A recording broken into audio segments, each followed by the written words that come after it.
Саламатсыздарбы, кадырлуу калайык калк, жети дубандан шайланып келген ардактуу журт жакшылары, биринчи элдик курултайдын урматтуу катышуучулары.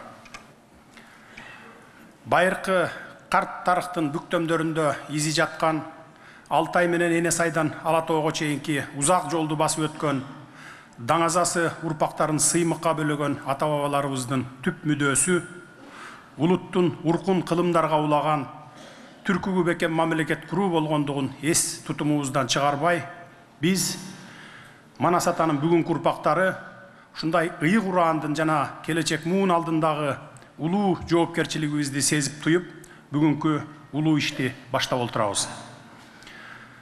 Мураскерликтин өлбөс өчпөс бул идеясы элибиздин тарыхын да, тагдырын да чагылдырган улуу Манас дастанынын ар бир сабында, ар бир ыргагында күйүүсүнөн жанбай жаңырып турат.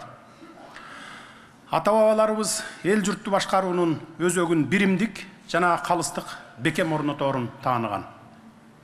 Ошол бабалар доорунан мурасталган эл журтту башкаруунун ар адилеттүү, ари салттуу жана нарктуу институту бул курултай.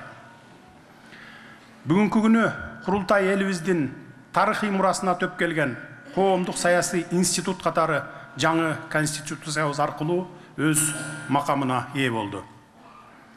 Баш мыйзамдын талабын жана элдин тилегин эске алып, элдик курултай жөнүндө конституциялык мыйзамдын долбоорун жогорку кеңешке сунуштоо менен бирге биринчи элдик курултайды чакыруу боюнча жарлыкты жарыялап, тарых алдындагы өз озуйпамды аткаруу мен үчүн чоң сыймык.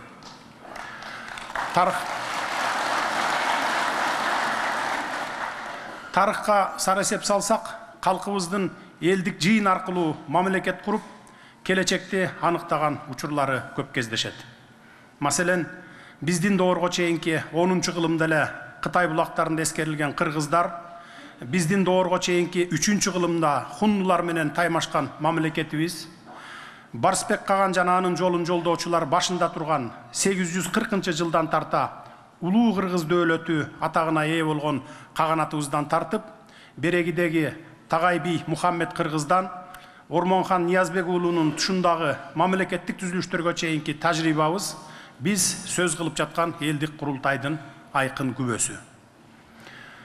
Байыркы көчмөн элдеринин жашоо турмушунда элдик курултай мамлекеттүүлүктү, мамлекеттик башкарууну аныктоо, мамлекеттин бүтүндүгүн камсыздоо менен феноменалдык деңгээлге көтөрүлгөн.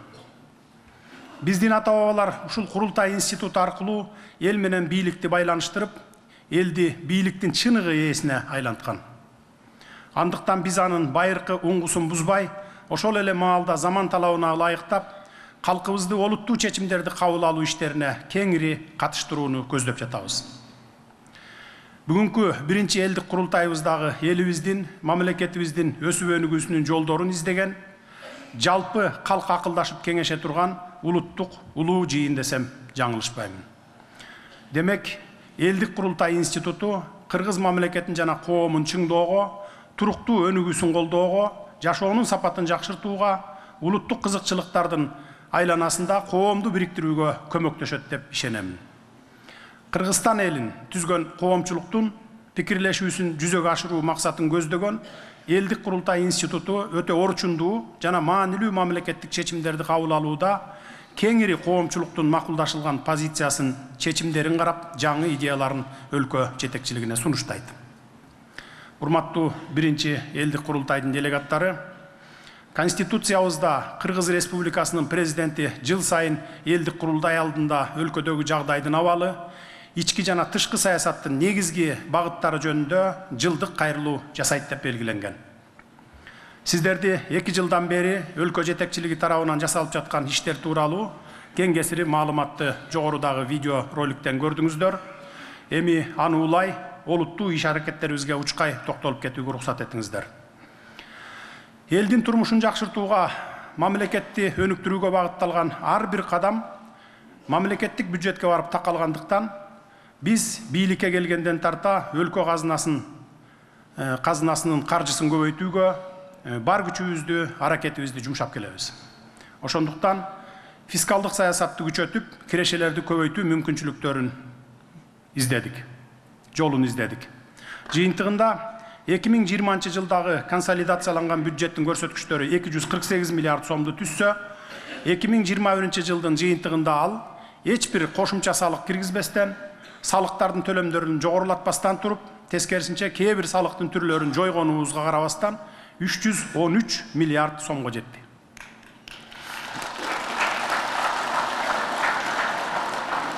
Бул деген сөз, мурда коррупциялык жолдор менен кимдир бирөөлөрдүн чөнтөгүнө түшүп турган каражаттарды бюджетке буруу деген сөз. Буга чейин айтып келгенибиздей, быйыл бул көрсөткүчтү 400 миллиард сомго, кийинки жылы 500 миллиард сомдон ашырууну өжөрлүк менен көздөп турабыз. Кудай буйрса, биз бул максатыбызды да жүзөгө ашырабыз. Мындай караганда аталган сандар кургак миллиарддарды көрсөткөнү менен ар бир сомдун аркасында адам тагдыры, мамлекеттин келечеги турганын түшүнүп жатасыздар. Өлкө казынасынын кирешесин арттыруунун натыйжасында 2020 жылдын октябрынан тартып бүгүнкү күнгө чейин жалпысынан 193 социалдык объектинин курулушу менен оңдоп түзөө иштери республикалык бюджеттин эсебинен бүтүрүлдү. Кайрымдуулук фонддордун, облустук өнүктүрүү фонддордун, донорлордун каржылоосунун аркасында дагы бир топ социалдык объектилер курулуп, ишке киргизилди. Миллиардтаган каражаттарды, көп жылдар бою көтөрүлбөй калган айлык маяналарды, пенсияларды, жөлөк пулдарды көтөрүүгө, мектептерди, социалдык объектилерди курууга жана аскерий коргонуу тармагына жумшап жатабыз. Ансыз болбойт эле. Мындай миллиардтарды бир сому 2 сом кайтарым бере турган ишкана заводдорду, фабрикаларды курууга, ири бизнес логистикалык борборлорду ачууга, жумушчу орундарды түзүүгө жумшасак деле болмок. Бирок дүйнөлүк экономикалык кризис тооруп, баалар кымбаттап, жашоо турмуш оорлоп турган мезгилде антсек, элибизди мүңкүрөтүп алмакпыз. Нечендеген бизнес пландарыбыз даяр, буйрса ал тилектерибизге да жетишебиз.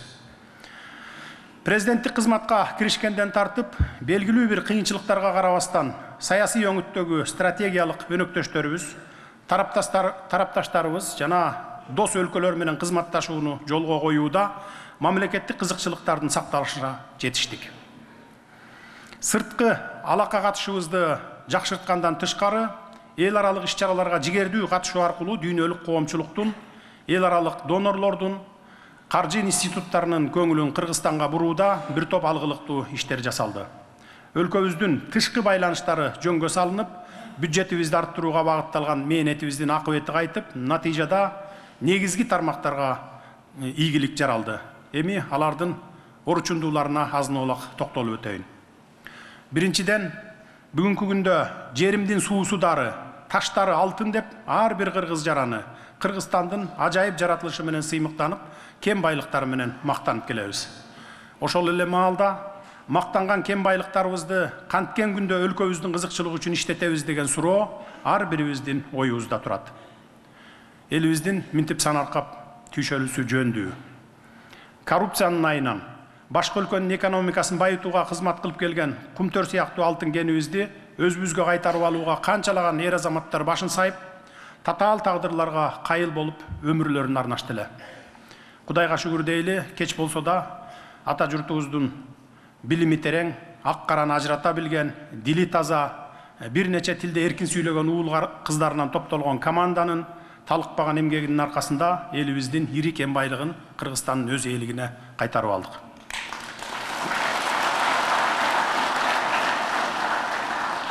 Мындан ары эң маанилүү болгон кен байлыктарыбыз Кыргызстандын өнүгүүсү үчүн, мамлекет үчүн иштейт. Ачыл элек, иштетиле элек кен байлыктарыбызды буйрса, мамлекет өзүбүз иштетебиз. Албетте, алардан түшкөн кирешелер элдин кызыкчылыгына, мамлекеттин экономикасынын көтөрүлүшүнө, стратегиялык багыттарга жумшалат. Кен байлыктарыбызды иштетүүдө сөзсүз түрдө мамлекеттин үлүшү болушун шарттаган укуктук ченемдик актылар кабыл алынды. Мындан ары элдин энчисине айланган, мамлекеттин менчиги болгон кен байлыктарды башкаруу толугу менен мамлекеттин катуу көзөмөлүндө болот. Ошол эле учурда өлкө экономикасын алга жылдырууга өбөлгө боло турган кен байлыктарды иштетүүдө инвесторлорго шарт түзүү, инвестиция тартуу маселесине олуттуу көңүл буруудабыз. Биз келечекте күчтүү, өнүккөн мамлекет болобуз десек, өлкөдөгү бардык ири кен байлыктарды мамлекеттин кызыкчылыгына иштетип, ошону менен бирге эле жергиликтүү элдин суроо талаптарында орундатуубуз зарыл. Ошондо элибиздин талабын орундаткан болобуз, ошондо нааразычылыктар жаралбайт, жаркын келечекке үмүт, ишеним пайда болот. Урматтуу делегаттар, сиздердин көбүңүздөргө бул проблема тааныш. Ошондуктан мындан аркы ушундай иштерди кеңешип, акылдашып, биргелешип аракет кылууга, өз ойлоруңуздарды айтууга чакырат элем. Экинчиден, суу башында туруп электр энергиясын импорттоо биз үчүн уят иш, бетке чиркөө көрүнүш. Биз Кудай берген ырыскыбызды, Кыргызстандагы электр кубатын өндүрүү мүмкүнчүлүктөрүн туура пайдаланып, элибиздин башкы байлыгына айландырууга милдеттүүбүз. Эл башы болгончо суу башы бол деген экен даанышман биздин аталарыбыз. Экономикалык кыйынчылыктарга карабастан Камбарата бир кесин куруу иштерин баштадык. Кыргыз энергетикасынын келечектеги флагманы болгон Камбарата бир кесинин курулушунун башталышы өлкөнүн энергетикалык көз карандысыздыгына жасалган чоң кадам. Кудай буйрса, аны да буйрган күнү толук бүтүрүп ишке беребиз.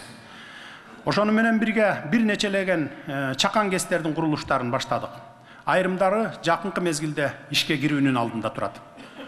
Биз өлкөнү электр кризисинен толук чыгарып, сырттан электр энергиясын сатып албай, тескерисинче сыртка электр кубатын экспорттогон алдыңкы өлкөгө айланабыз деген аруу тилегибиз бар.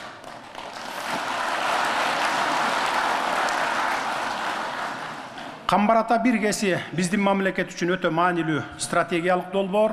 Келечекте ушундай эле чоң стратегиялык кестерди куруу пландарыбыз да бар.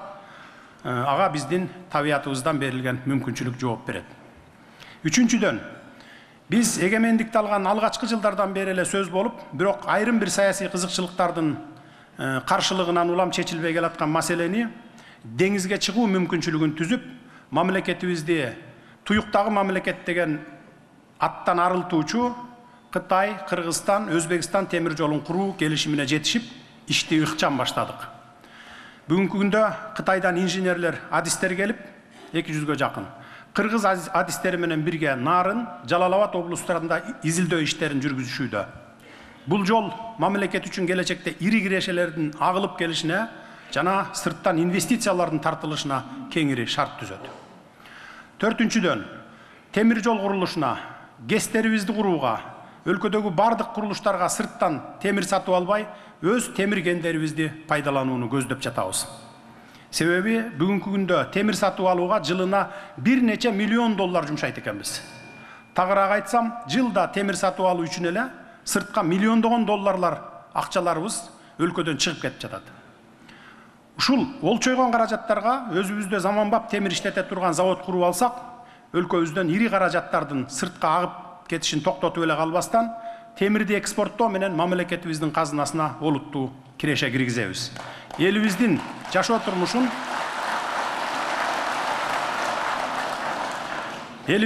турмушун тез жакшырышына жол ачабыз да ошондо. Тарыхта кыргыз эли байыркы замандарда эле темирди мыкты иштеткен эл катары даңазаланган. Каныбызда бар мындай өнөрдү кайра жаратууга эмне үчүн болбосун? Бешинчиден, дүйнөлүк жаңы санарип жана нанотехнологиянын агымына жигердүү аралашууга басым жасап жатабыз. Биз өз өлкөсү үчүн эмгектене турган, дүйнөлүк рынокто таандаштык жарата алган күчтүү программисттерди даярдоо боюнча жаңы улуттук программаны кабыл алуунун алдында турабыз. Жакынкы жылдары миңдеген программисттерди даярдап чыгарууга жетишсек, бүгүнкү күндө сыртта иштеп жүргөн мекендештерибиздин өлкөгө которгон каражаттарынан да көп киреше кирерине жол ачылат. Муну менен катар дүйнөнүн булуң бурчунда санарип жана нанотехнология жаатындагы атактуу компанияларда иштеген эр азаматтарыбыздын өз ата мекенине пайда келтирсем деген ой максаттарын ишке ашуусуна шарт түзүп, көмөк көрсөтсөк, өз өлкөсүндө иштөөгө өбөлгө болуп берсек деген дагы пландарыбыз бар.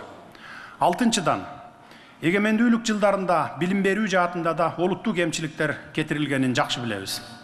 Чындыгында өлкөбүздүн бүгүнкүсүндө келечек өнүгүшүнө да билим берүү, илим тармагынын маанилүү роль ойнооруна тиешелүү көңүл бура албай келгенбиз. Соңку эл аралык иликтөөлөр боюнча Кыргызстандын орто мектептериндеги билим берүүнүн сапаты абдан төмөндөп кеткенин аныкташкан. Мунун бир канча орчундуу себептери бар. Анын башкы себеби mugallimdердин макамы болуп көрбөгөндөй төмөндөгөн.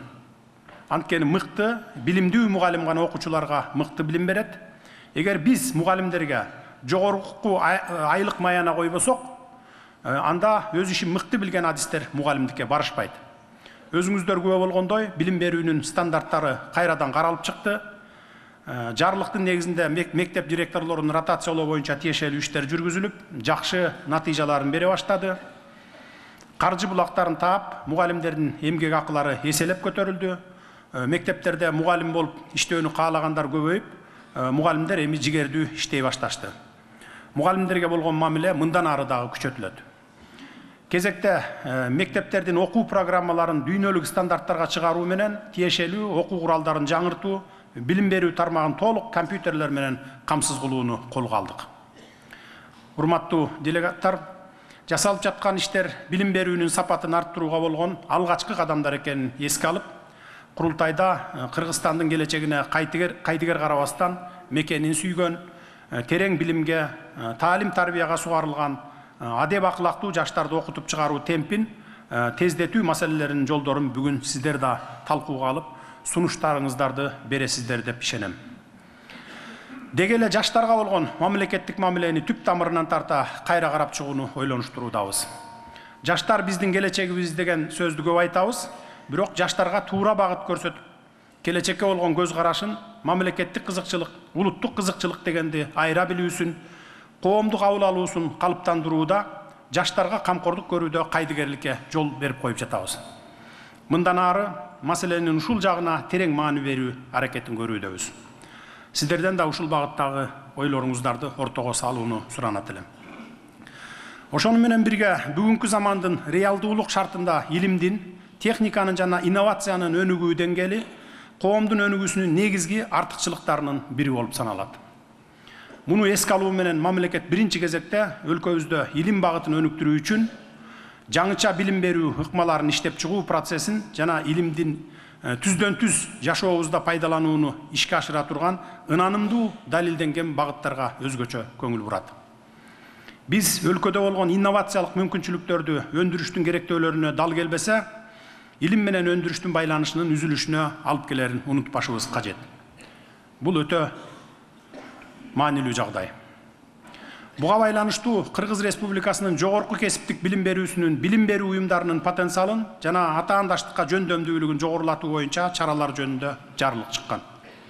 Муну менен өлкөнүн 5 университети кеңири уюштуруучулук, каржылык, академиялык автономиясы менен камсыз кылууну караган өзгөчө макамга ээ болушту.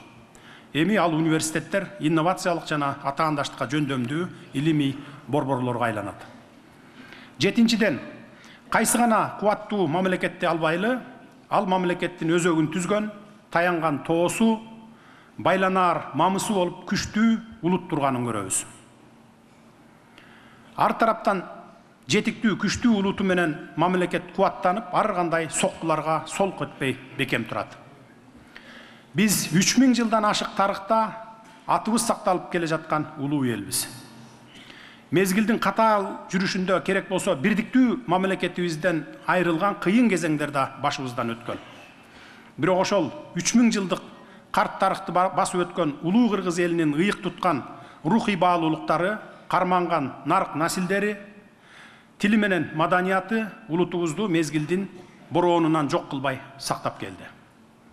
Бүгүнкү күндө улуттук нарк насил баалуулуктар менен жаңы технология, экономикалык реформалар айкалышканда гана өлкөдө өнүгүү болоруна, күчтүү улут түптөлөрүнө азыркы Жапон, Кытай, Корея эли айдан ачык далил болуп берет.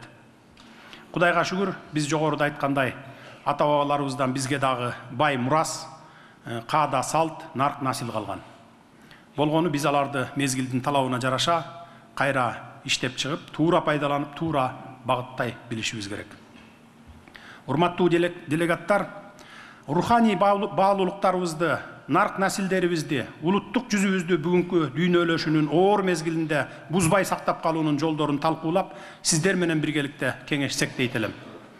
Мамлекеттин туруктуу өнүгүшүнө, улуттун улут болуп сакталып калышына эне тилдин орду өзгөчө экени, сүйлөгөн сөздөр менен жасалган баяндамаларда макала талкуулар деле айтылып, кагазда калып, иш жүзүндө ага тиешелүү деңгээлде көңүл бурулбай келе жаткандыгы да ачуу чындык. Биз бул багытта сөз кылып, ооз учу менен эле айтканыбыз менен аларды кеңири жайылтуу иштеринде чечилбеген маселелер абдан көп.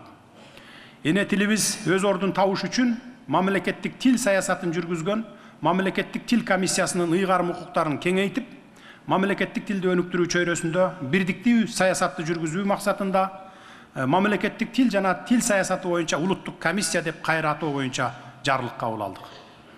Алдыбызда кыргыз жарандары кыргыз тилинде эркин сүйлөй алгандай, жаза алгандай, ойлоно алгандай кылып, чыныгы мамлекеттик тилге айлантуу милдети турат.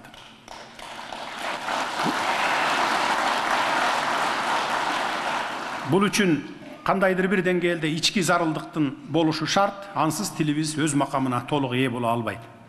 Мамлекетибизде жашаган башка этникалык улуттардан турган жарандарыбыздын мамлекеттик тилди өз каалоолору менен өздөштүрүү мүмкүнчүлүгүн түзүү маселеси да орчундуу маселе. Бүгүн сиздер менен ушул маселени дагы сөз кылууну унутпайлы. Маданият тармагы боюнча кыргыз эли байыртадан материалдык байлыкка караганда ар дайым руханий байлыкты жогору коюп, кастарлап, туу тутуп келген элбиз. Соңку жылдарда интеллектуалдык элитанын төрүн олигархтар ээлеп, руханий байлыкты туу тутуп жүрүүчүлөр улагада калганын танбашыбыз керек. Бул кашкайган чындык. Айрыкча нарк насилди алып жүргөн маданият өкүлдөрү моралдык жактан да, материалдык жактан да чөгүп кеткени жашыруун эмес. Мына ошондон улам инсандын руханий адеп ахлактык өнүгүүсү жана дене тарбиясы жөнүндө жарлыкты кабыл алып, аны ишке ашырып аткаруунун концепциясында иштеп чыгып кабыл алып бердик. Анын ырааттуу уландысы катары улуттук нарк жөнүндө да жарлык чыкканын билесиздер. Бүгүнкү күндө мамлекет тарабынан Кыргызстанда искусствону жана маданиятты сактап, андан ары өнүктүрүүгө зор салым кошуп келе жаткан бул тармактын кызматкерлеринин эмгек маянасы 100%га чейин көтөрүлүп, өзгөчө көңүл бурулууда. Манас эпосу, байыркы кыргыз рухунун туу чокусу деп Чыңгыз агабыз айткандай, маданияттын башатында турган Манас эпосун кеңири жайылтуу максатында манасчыларыбызды мамлекет камкордукка алып, алардын башын бириктирип, өнөрүн тааныта турган Манас театрын ачып берүүгө жетиштик. Ошону менен бирге эле Манас эпосунун үчүлтигин жана Чыңгыз Айтматовдун чыгармачылык мурасын иликтөө жана изилдөө үчүн шарттарды түзүү боюнча чаралар жөнүндө жарлыгын кабыл алдык. Анткени атагы дүйнөнү дүңгүрөткөн Чыңгыз Айтматовдай жана кыргыз элинин баа жеткис руханий байлыгына айланган чыгармалары менен белгилүү нечендеген жазуучуларыбыз, кино ишмерлерибиз, сүрөтчүлөрүбүз, дүйнөлүк деңгээлдеги композиторлорубуз, архитекторлорубуз бар экендиги менен сыймыктанабыз. Ушул жерден ачуу чындыкты да айта кетели. Кийинки жылдарда мамлекет тарабынан чыгармачыл чөйрөгө жеткиликтүү көңүл бурулбай калганын мойнубузга алабыз. Бул кемчилдикти жоюш үчүн астыда чукул аракеттер башталмакчы. Чыгармачыл инсандарга тиешелүү шарт түзүп, камкордукка алуу мамлекеттин негизги багыттарынын бири болмокчу. Маданият бул мамлекеттин улуттун биримдиги, түпкү өзөгү жана тамыр экенин аңдап түшүнүү менен элибиздин руханий ишкер жарчыларына кам көрүүнүн тиешелүү программасы иштелип чыкмакчы. Антип чыгармачыл инсандарга шарт түзүп, камкордукка алып, мыкты чыгармаларды жазууга шарт түзүп бербесек, руханий жардылыктан суурулуп чыга албайбыз. Ансыз да улуттук баалуулуктар алмашып, учурунда элибиз бекем карманып келген нарк, салт, адеп, абийир, аларды алып жүрүүчү институттар чекесинен жок болуп бара жатканына баарыбыз күбө болуп жатабыз. Аксакалдар, үй бүлө, ата-эне жана башка таалим тарбияны табигый жол менен берип келген бардык нарк институттарды бүгүнкү күндө чоң коркунучта. Билгенге, түшүнгөнгө, аңдаганга бул чоң коңгуроо жана эскертүү. Сиздерди да бүгүнкү ушул улуу жыйында бул жөнүндө ушу сөз кыласыздар деп ишенемин. Урматтуу кыргызстандыктар, калайык калкыбыздын атынан келген кадырлуу мекендештер, жер жүзүн каптаган COVID-19 пандемиясы, андан кийинки саясий окуялар дүйнө өлкөлөрүнүн экономикасына, коопсуздугуна бир топ терс таасирин тийгизип, күтүүсүз өзгөрүүлөр, чукул бурулуштар болуп жатканына баарыбыз күбөбүз. Дээрлик бардык мамлекеттерге, анын ичинде Кыргызстанга да жаңы коркунучтар, жаңы көйгөйлөр жаралды. Алардын бири коопсуздук маселеси. Мамлекетибиздин бүтүндүгүнө коркунуч жараткан соңку окуялар ар бир кыргызстандыкты санаага салып кабатырлантып келет. Ачыгын айтсак, кагылышууларда кан төгүлүп, чек араларыбыз менен жергиликтүү тургундардын кырчындай өмүрлөрү кыйылган бул каргашалуу окуялардын башкы себеби чек ара тилкелеринин толук чечилбей узакка созулуп келишинен болду. Бүгүнкү күндө 3 коңшу өлкө менен чек ара маселелерин тактап алдык. Ал эми коңшу Тажикстан менен чек араны чечүүгө олуттуу киришип, анын ыкчам чечилишине болгон аракетибизди жумшап жатабыз. Биз Кыргыздын бир укум жери үчүн өмүрүн аябаган ер азаматтарыбыздын эрдиктерин эч качан унутпайбыз. Бийликтен бийликке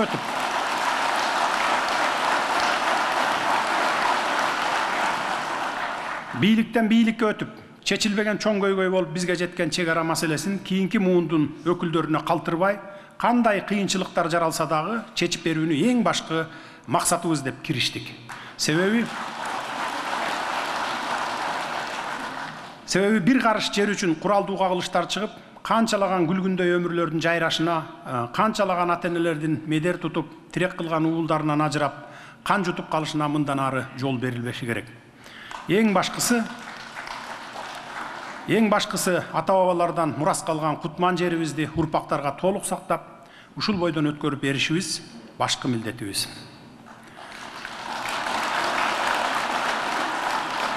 Кемпир-абад маселеси боюнча ар бир аракетибиз мамлекеттин кызыкчылыгына багытталып жатканын жергиликтүү эл дагы, республикалык деңгээлдеги аттуу баштуу адамдарга, чек аранын чечилишине күмөн санаган мекендештерибизге дагы ийне жибине чейин чечмелеп түшүндүрүп бердик. Чек ара маселеси 2 жол менен гана чечилет. Бири тынчтык жолу менен сүйлөшүп, тил табышып, же алмашуу жолу. Экинчиси согушуп жеңип алуу.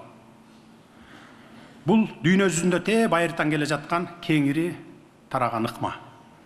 Чек араны чечүүдө Кыргызстан демократиялуу, укуктук мамлекет катары ар дайым тынчтык жолу менен чечүү позициясына бекем туруп келет жана мындан ары дагы дал ушундай позицияны карманат. Ал эми бул көйгөйдүн чындап бир жаңсыл болуп чечилишине каршы болуп, Кемпир-абадты бетке кармап, маалыматтарды, фактыларды, чындыкты бурмалап, элдин аялуу сезимине ойноо менен жеке кызыкчылыктарын ишке ашырууну көздөп, өлкөдө туруксуз абалды жаратып, коомчулукту ары бери чайкоого ниеттенгендердин аракеттери ишке ашкан жок. Мени эл арасында чек аранын биздин пайдабызга чечилип жатканын көрө алган, көрө билген, түшүнө алган, салмактуу ой жүгүртө билген, сабаттуу, билимдүү жарандарыбыздын көп экендиги кубандырды. Чубактын кунундай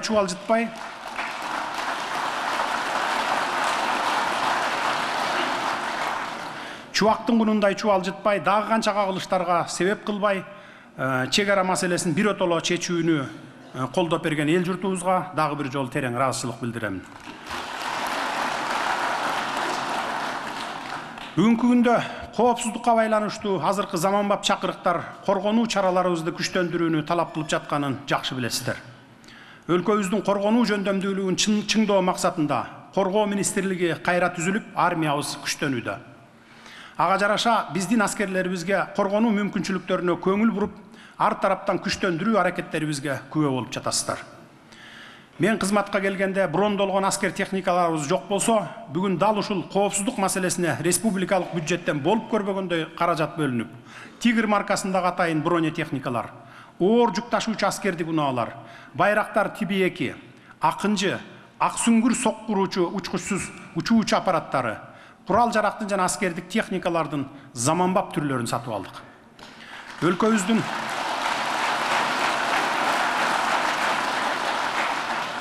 Өлкөбүздүн аймактык бүтүндүгүн сактоо, чек ара коопсуздугун камсыз кылуу, чек ара тилкелерин тактоо маселелеринде сиздердин бийликке болгон ишенимиңиздер бекем болушу керек.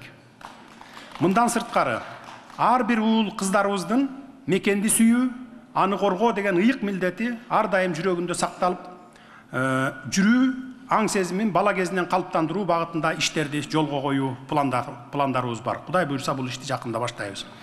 Коргонуу, коопсуздук, аскердик милдет өтөө маселелерин жаңы сапаттык деңгээлге көтөрүү, учурдун талабын эске алуу менен аскердик саясатты өркүндөтүү иштерин колго алышыбыз зарыл. Мекенге ак дилден кызмат кылуу ар бир жараныбыз үчүн жогорку сыймыкка айлангыдай болушу керек. Бүгүнкү дүйнөдө болуп жаткан абалды көрүп турасыздар. Кырдаал оор, ошондуктан бул өтө маанилүү иштердин бири, эң негизги иштердин бири. Учурда дүйнө жүзүндө экологиялык коопсуздукка катуу басым жасап, экология жаатындагы көйгөйлөргө коңгуроо туш тараптан кагылып келет. Дүйнө жүзүнүн бир бөлүгү болгон Кыргызстанда дагы олуттуу көйгөйлөрдүн бири экологиялык коопсуздук. 7 дубан жергебизден кайсы гана жерин албайлы ажайып кооз жаратылышка ээ экенин биз эле эмес, өлкөбүзгө келген туристтер дагы тастыктап келишүүдө. Кыргызстан эли эзелтеден эле табият менен камыр жумур жашап, ар бир ташынан тарта токой черине чейин аяр мамиле жасап келгенге өзгөчө калкпыз. Мындай улуттук өзгөчөлүк бизде атадан балага, муундан муунга салт, нарк, мурас катары калган таберик. Бүгүнкү жандуу жаратылышыбыздагы бизге ата бабалардан калган кунсуз мурас, таберик экенин эгерим унутпашыбыз керек. Ата мурастарына ээ болуп, тартуу кылган таберигине аяр мамиле кылуу максатында Кыргызстан Бириккен Улуттар уюмуна бир топ сунуштар менен чыгып, 2022 жылды тоолорду коргоо жылы деп жарыялап, анын алкагында жашыл мурас өңдүү жаратылышты коргоо жаатында бир топ иш аракеттер жасалды. Эгер тактап айтсак, дүйнөдөгү прогрессивдүү адамзат кайрадан табиятка болгон мамилесин кескин өзгөртүү аракетин көрүүдө. Бүгүн дүйнөдө эң кымбат азык түлүк бул эч бир химиялык жер семирткич кошулбай өстүрүлгөн табигый таза жол менен алынган органикалык азык түлүк. Эң кымбат туристтик багыттар али адам колу тийбеген табигый жаратылышын сактап калган аймактар. Кыргызстан бул жагынан сыймыктануу менен кеңир иштерди алып барууга мүмкүнчүлүктөрү бар өлкөбүз. Ошондой эле дүйнөдө жыл өткөн сайын суу маселеси проблемага айланууда. Кыргызстан Борбор Азиядагы суу ресурстарын сактоочу мөңгүлөрдүн өлкөсү. Мөңгүлөрдүн азайышы бүгүнкү күндө дүйнөлүк адамзатты тынчсыздандырууда. Мөңгүлөрдү сактоо жана коргоо багытында Бириккен Улуттар уюмунун кийлигишүүсү аркылуу дүйнөлүк фонддордун катышуусунда көп жылдык программаларды түзүү аракетин көрүүдөбүз. Жакынкы аралыкта илимий жактан терең изилденген экологиялык кеңири программаны иштеп чыгуунун үстүндө иш жүрүүдө. Административдик аймактык реформаны жүргүзүү убактысы дагы келип калды. Булардын бардыгы өнүккөн коомду куруудагы негизги максаттарыбыз жана жакынкы убактарда аткара турган башкы милдеттерибиздин бири болот деп ишенемин. Бүгүнкү күндө учурдун талаптарына жооп берген башкаруунун жаңы системасын киргизүү менен административдик аймактык түзүлүштүн жаңы модели зарыл болуп турат. Ошондуктан Кыргыз Республикасынын административдик аймактык түзүлүшүн өркүндөтүү жана региондорду өнүктүрүү боюнча андан аркы чаралар жөнүндө деген жарлыкты кабыл алдык. Учурда административдик аймактык реформа жүргүзүүгө даярдыктар башталып, алгач эксперимент пилоттук аймак катары Ысык көл облусунун Түб районун тандап алдык. Бул реформанын алкагында Түб районундагы 13 айыл аймагынын базасында ирилешкен 5 эле айыл аймагы түзүлмөкчү. Түб районунда жүргүзүлгөн реформанын жыйынтыгы ар тараптан изилденип чыккандан кийин натыйжасы эске алынып, келечекте толук кандуу административдик аймактык реформа бүткүл республика боюнча ишке ашырылат.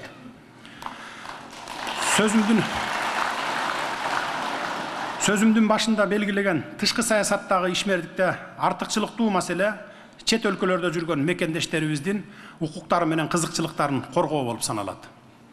Мына ошондуктан чет өлкөлөрдөгү дипломатиялык, консулдук өкүлчүлүктөрдү кеңейтүү максатында бир катар чет өлкөлөргө элчиликтер, бир катар шаарларга консулдуктарды ачууга жетиштик.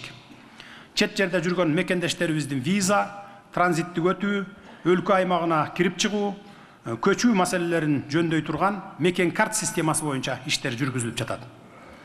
Урматтуу улуу жыйындын курултайдын катышуучулары, биз кылымдар бою эңсеп келген эгемендүүлүгүбүзгө жеткенибизге быйыл 31 жылдын жүзү болуп турат. Бул чейрек кылымдан ашуу мезгил аралыгында ийгиликтерибиз менен катар бир топ кемчиликтерибиз дагы бар. Андай кетирген кемчилигибизди да моюнга алуубуз керек. Бүгүнкү күндө бизди түйшөлткөн ата мекенибиздин өнүгүүсүнө кедергисин тийгизип, тоскоол болгон орчундуу маселелер кайсылар экенине токтоло кетейин.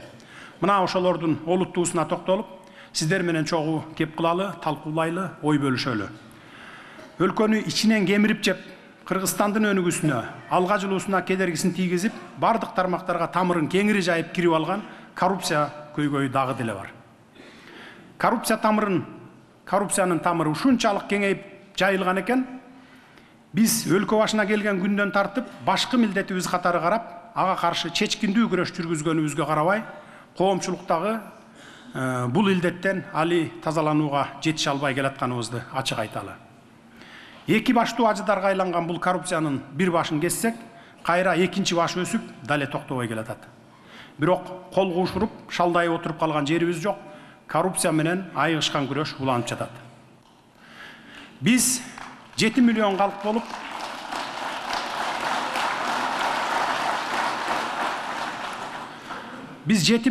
болуп, учугубуз уланып, канат бутагыбыз жайылды дегенибиз менен Кыргызстан алакандай эл. Уйтүгүндөй кошуналарга караганда бизде бири-бирин жакшы тааныйт. Ким эмне менен дем алып, кантип байып жатканын кыраак элибиз жакшы билет. Ошентип, ар кандай коррупциялык көрүнүштөрдү, схемаларды түзүп алып, мамлекеттин элдин кызыкчылыгындагы каражаттарды сол чөнтөккө сологондордун жолун тороп, бийлик мыйзам укуругун салып келебиз. Мыйзам чегинде чара көрүү менен мамлекетке келтирген зыяндын ордун толтуруу иштери уланууда. Сиздер менен биргеликте курултайдын күчүн коррупцияга каршы күрөшкө туура багыттай алсак, натыйжасы сөзсүз болот деп ишенем.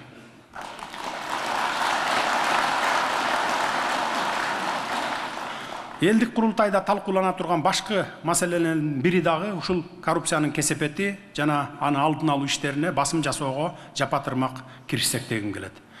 Эгер элибиз коррупционерлерди тууганым эле, жердешим эле, же айылдашым эле деп коргой берсе, анда биз бул илдеттен эч качан кутула албайбыз.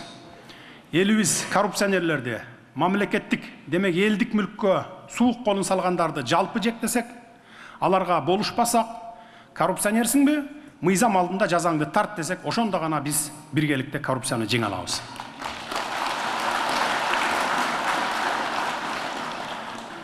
Урматтуу элдик курултайдын делегаттары, жогоруда мен бүгүнкү күндө бардык кыргызстандыктарды санаага салган саналуу маселелерге гана сар эсеп салып өттүм.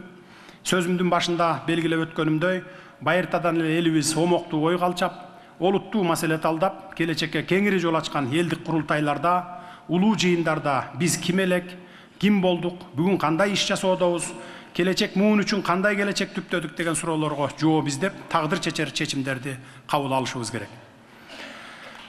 Кеңешип кескен бармак оорубайт дегендей, балким сиздер да өлкөбүздүн өнүгүү жолун ташыркатып, кедергисин тийгизип жаткан маселелерди ачыктап, алардан арылуу тууралуу кеп кеңеш, сунуш, пикирлериңиздерди берерсиздер. Элибизде ооруну жашырсаң өлүм ашкере кылат деген улуу сөз бар.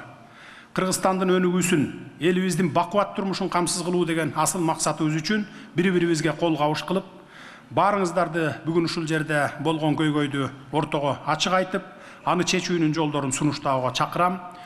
Бул жыйынга катышкан ар бирибиздин башкы милдетибиз дагы ушул болуш керек деп ойлойм.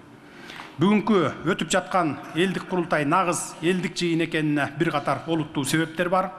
Биринчиден, элдик курултай институту баш мыйзамга киргизилгени маалым. Экинчиден, элдик курултайдын мүчөлөрү жалаң гана эл ичинен шайланып келиштиңер. Элдик курултайда бир дагы мамлекеттик кызматкер жок. Бийлик органдарынын өкүлдөрүнө элдик курултайга делегат болуш келишине биз жол берген жокпуз, тыюу салдык. Элдик жыйынга делегаттарды шайлоону эл өзү чечти. Кантип шайландыңыздар, кандай шайлоо жүрдү, өзүңүздөр күбөсүздөр. Ошондуктан буга чейин айрымдар тарабынан айтылып келаткандай, дежурлар чогулган курултай болдубу, же чыныгы эл шайлап берген эл өкүлдөрү катышкан курултай болдубу, ага өзүңүздөр жооп беришиңиздер керек. Мен болсо, бул жыйынды чыныгы элдик курултай деп атоого толук укугубуз бар деп ойлойм.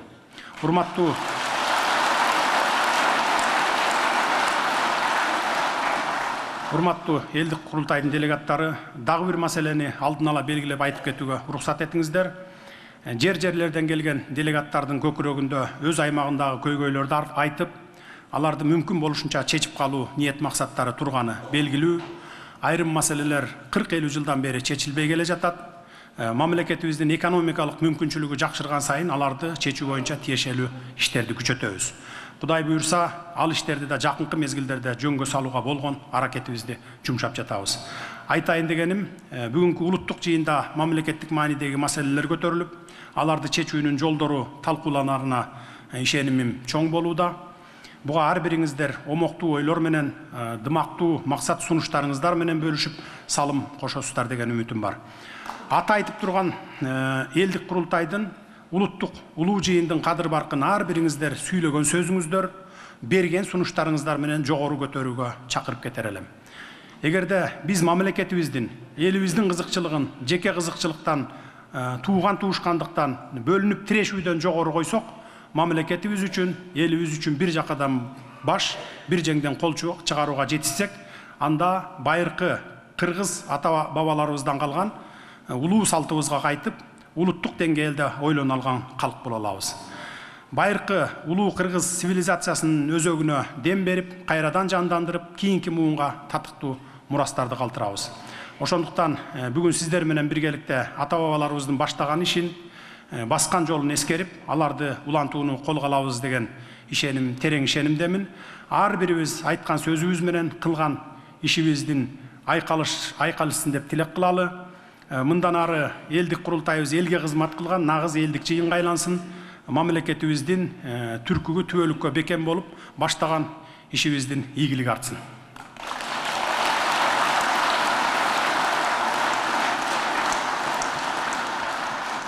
Эми урматтуу курултайдын катышуучулары, азыр сиздерге сөз берилет. Биз болсо угуп олтурабыз. Орчундуу маселелерге курултайдын аягында сөзсүз жооп беребиз эртең кечте. Ар бириңиздер республикабыздын булуң бурчунан, айыл аймактарынан келдиңиздер.